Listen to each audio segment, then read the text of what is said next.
जिस्नि बोसोराव इउपिपिएल सापर्टआ बेवहाय बुंफबना थानायखाय, आबसु सापर्टआ बेवहाय बुंफबना थानायखाय, एनडिबिफ्रा बेवहाय गोदोनिफ्रायनो थाबोयोमोनखाय आगोलनि सरकारा खुनु नायसनाखैमोन। खिन्थु दिनै मानव गेदेर प्रमद बर' बिथांनि जा थांखि साहानिफ्राय खोलाहा मावख्लायगोन बे हाबाफारिखौ दिनै बिथांमोना प्रेक्टिकेलि मावनानै दिन्थिबाय।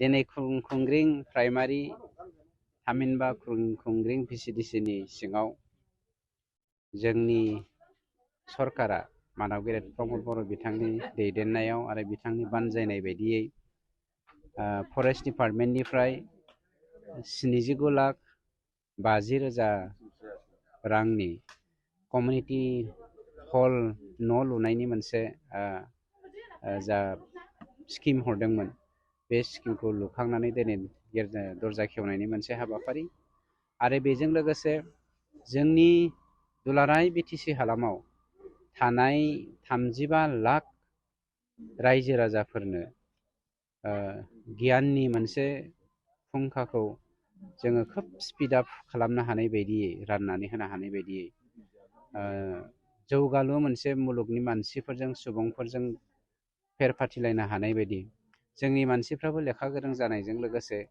माखासे जोंना मोनथिनो गोनां नलेजफोर दंबावो, जायखौ जोङो इलेक्ट्रनिक मिडियाजों लोगोसे जोंनि जा टेक्न'लजि, बे टेक्न'लजिया डेभेलप जानायखाय जों जि नलेज सेन्टार लुनायनि हाबाफारि लादों, मोनसे डिभिजनावहाय मोनसे ब्लकआवहाय मोनबा खरै नलेज सेन्टार, बेनि हाबाफारिखौबो जों दिनै मावदों। अन्थाइ खाम्फा गायसनदों आरो दिनै दरजा खेवनाय कमिउनिटि हलनि। गतिके जोंहा गोबां मावनांगौ हाबाफारिफोर दंथारो। बोसोरथाम थांबाय, बोसोरथामनि थांनायाव बोसोरसेखौ जोङो कभिड-19नि थाखाय जोङो मावफुंनायाव खोब लेहेमिया बा गोहैले जादोंमोन बा लासै जादोंमोन। अब्लाबो जोंनि मावनांगौखौ जों फारि फारि मावलांगासिनो दङ। गतिके बेबो जोंनि मावनायनि मोनसे हाबाफारि। बिसेसभाबै जोंनि खुंग्रिं प्राइमारिनि सिङाव मानव गेदेर चिफ प्रमद बर' बिथाङा गावनि अननायखौ जेब्लायबो दोनहरबाय थादों। मानोना बे खुंग्रिं प्राइमारिनि सिङाव देग्लाय 10 किल'मिटार ब्लेक टपिं लामा जानो थांगासिनो दङ। मोनसे 4.90 क्र'रनि बा फ्राय 5 कौटि थाखानि मोनसे गिदिर दालां जानो थांगासिनो दङ। आरो गोबां लामा जाबाय, गोबां जोंनि बेवहाय कालभार्ट जाबाय, लोगोसे जोंहा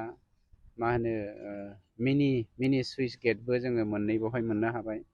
गतिके जोंनि सरकारनिफ्राय थांनाय 17 बोसोराव इउपिपिएल सापर्टआ बेवहाय बुंफबना थानायखाय, आबसु सापर्टआ बेवहाय बुंफबना थानायखाय, एनडिबिफ्रा बेवहाय गोदोनिफ्रायनो थाबोयोमोनखाय आगोलनि सरकारा खुनु नायसनाखैमोन। खिन्थु दिनै मानव गेदेर प्रमद बर' बिथांनि जा थांखि साहानिफ्राय खोलाहा मावख्लायगोन बे हाबाफारिखौ दिनै बिथांमोना प्रेक्टिकेलि मावनानै दिन्थिबाय।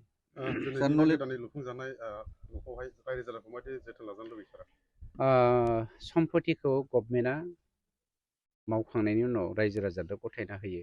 दिनै दरजा खेवनाय लोगो लोगोनो बे हालामनि रायजो राजानो, स्पेसियेलि भिसिडिसिआ जोंहा मोनसे गभर्नमेन्टनि पार्ट एन्ड पार्सेलखा। गतिके भिसिडिसिआबो बेवहाय नोजोर थाखागोन, मिथिं दावथिङा जोंना बेवहायनो जागोन। रायजो राजाफ्रा बेवहाय माखासे नियम दङ। मोनसे कमिउनिटि हलाव हमनानै ला सोरबा मिटिं खालामनो फैदों, बेनि मेनटेनेन्सनि थाखाय जेरै कारेन्ट बिल माबा माबि, जोंना हमनानै ला जों फायखाना फोसाबनो गोनां जायो, न' बायदिसिना सिबनो गोनां जायो, फोसाबनो गोनां जायो। बेफोरनि थाखाय जायफ्रा मिटिं खालामगोन, मालाय बे हालामनि रायजो राजाफ्रा, जेरावहाय बेवहाय बेनि रायजो राजाफ्रा खोब स्ट्रं, मेन्टेलिटिलि भेरि फिट। गतिके माबा मोनसे फिस लानानैथ' बेखौ होखानांगोन। मिटिंखौथ' मोनसे हलाव ओरैनो जाहाथा जानो हाया। गतिके बिथांमोना बेखौ सिस्टेमेटिकेलि मावलांगोन आरो भेरि सिनसियारखा बे हालामनि मानसिफ्रा। नलेज सेन्टारावहाय जोङो मा बुस्थुखौ गुबैयै जोङो नलेज सेन्टारनि गेजेरजों स्पेसियेलि गोदान जेनेरेसना दिनै गोबां मानसिया मबाइलखौनो नायनो रोङा। दा हमनानै ला जोंनि गथ'फ्रा हमनानै ला मबाइल बाहायनो गोनां जायो। बे नलेज सेन्टारनि गेजेरजों जों जेराव बेवहाय कानेक्ट खालामखानानै होगोन, नेट कानेक्ट थागोन, बायदिसिना थागोन, बेफोरनि गेजेरजों जोंनि दिनैनि बे 21st सेन्सुरियाव जोंहा मा मिथिनो गोनां दङ, एज इउ लाइक, नोंथाङा मा मोननो लुबैयो, बिनि गेजेरजोंनो मोननो हागोन।